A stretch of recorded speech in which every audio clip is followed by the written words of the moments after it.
Picture this for a second. Imagine a company that quietly owns nearly 5% of the entire global supply of Ethereum. A company sitting on a balance sheet worth over $11 billion. On paper, that sounds like a titan of industry, a crypto-native version of Berkshire Hathaway. But then you pull up the stock chart, and the story the market is telling you is one of absolute carnage. So how does a company this rich end up looking this broken? That's the question we're tearing apart today. Bitmine Immersion Technologies, ticker BMNR, just did something that seems to defy every rule Wall Street plays by. And once you see what the market might be missing, you may never look at this stock the same way again. We're going to move past the hype, past the headlines, and figure out whether this is a once-in-a-generation mispricing or a structural trap waiting to swallow retail investors whole.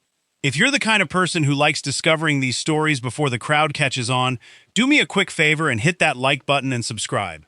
It genuinely helps this channel grow.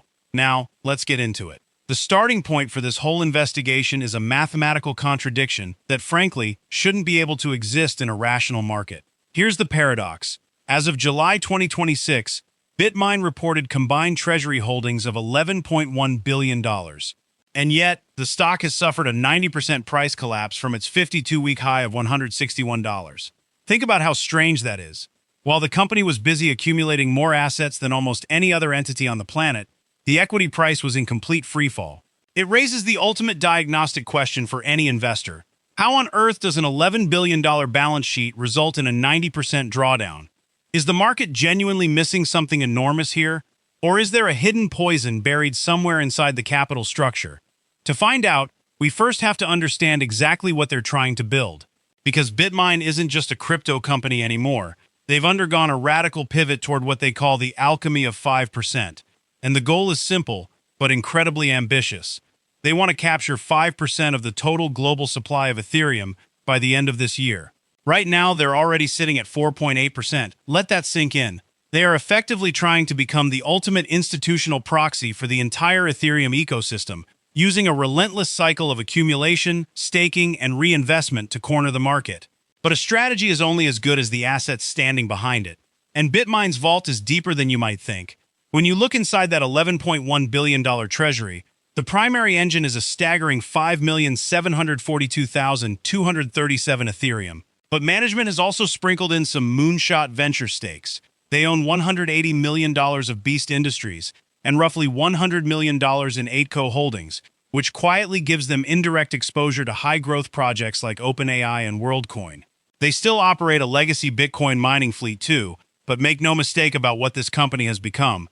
BMNR is now a leveraged proxy for Ethereum, with a venture capital kicker bolted on top. However, simply holding these assets isn't enough to justify a premium valuation. You have to make them work. And this is exactly where Bitmine tries to separate itself from a standard spot ETF. Instead of letting all those assets just sit there idle, they deploy the Made in America Validator Network, or MAVAN. So far, they've staked 85% of their holdings, nearly 4.9 million Ethereum, to generate recurring on-chain income. Management is projecting this will scale into somewhere between $235 million and $277 million in annualized staking revenue. In theory, this transforms a static pile of code into a genuine cash-flowing engine. That all sounds impressive, right up until you look at what's actually happening underneath the surface to the common shareholder. So if the assets are growing and the yield is scaling, why is the stock dying? Well, it turns out to be a perfect storm of three separate forces colliding at once. First, aggressive dilution. To buy all that Ethereum without taking on debt, they've absolutely flooded the market with shares, jumping from 234 million shares to 569 million in less than a single year.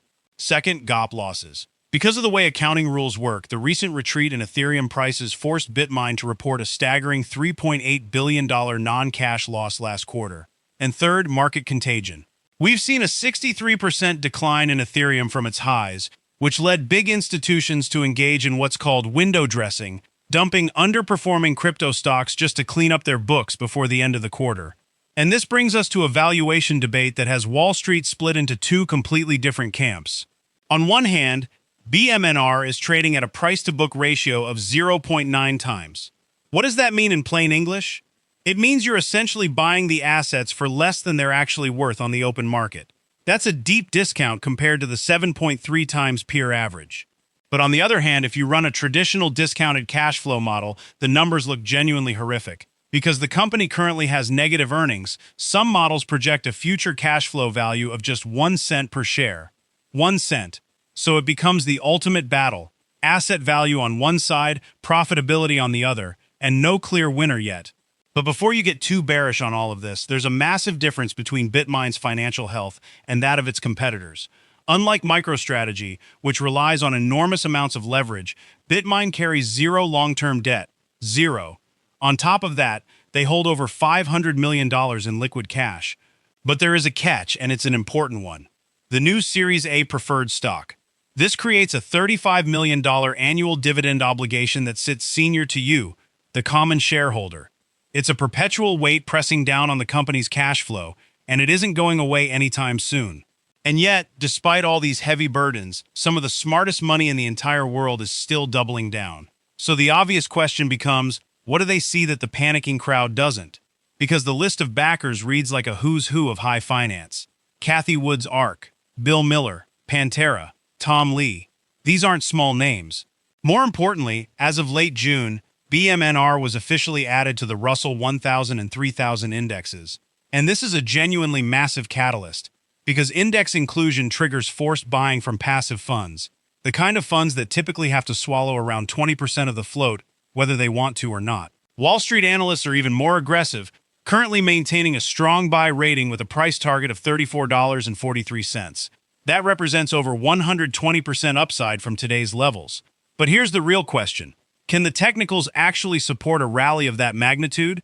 Technically speaking, the stock is still stuck in a brutal downtrend, trading more than 50% below its 200-day moving average. We've had a death cross active since January, but, and this is interesting, we're now seeing the very first signs of life. The 4-hour MACD just completed a bullish crossover, and the RSI is climbing back toward 53. Right now, we're testing a primary support zone between $12.38 and $13. If that floor holds, the first major hurdle waiting overhead is the 50-day moving average, sitting right around $18. To figure out whether a breakout is actually coming, we have to look at how the so-called smart money is positioning itself over in the options market. The options chain reveals a max pain point at $15, with heavy call interest concentrated at $16. Meanwhile, short interest has spiked 34% recently to over 35 million shares. Now, you might be tempted to imagine a GameStop-style squeeze here, but don't get your hopes up. The days to cover figure is only 0.9. That means the shorts could exit their entire positions in less than a single trading day. So unless we suddenly see a massive, completely unexpected volume spike, the shorts simply aren't in any immediate danger. So where does all of this leave us for the week ahead? Well, we've mapped out 3 distinct paths forward. Our base case, which we give a 50% probability, sees the stock stabilizing somewhere between $17 and $18.50 as staking revenue finally kicks in and the dilution starts to slow down. The bull case takes us up toward $24, but only if Ethereum reclaims the $2,000 level and the Russell index buying really ramps up. But we have to be honest about the bear case, because it's very real. If Ethereum breaks below $1,500 and the market fixates on those multi-billion-dollar GOP losses, we could realistically see this stock revisit $10 per share. So what does a structured approach to this kind of volatility even look like? For those studying a short-term setup, the levels traders have been watching cluster around an entry zone between $13.50 and $14.25.